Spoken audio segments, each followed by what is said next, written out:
తెల్లవారే వెలుగు రేఖలా పచ్చ పచ్చ పచ్చి మట్టి బొమ్మలా అల్లి బిల్లి వెన్న పాల నురగలా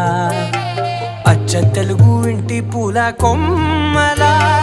దేవదేవుడే పంపగా ఇలా దేవతే మా ఇంట అడుగే పెట్టెనంట బ్రహ్మ కళ్ళలో కాంతులే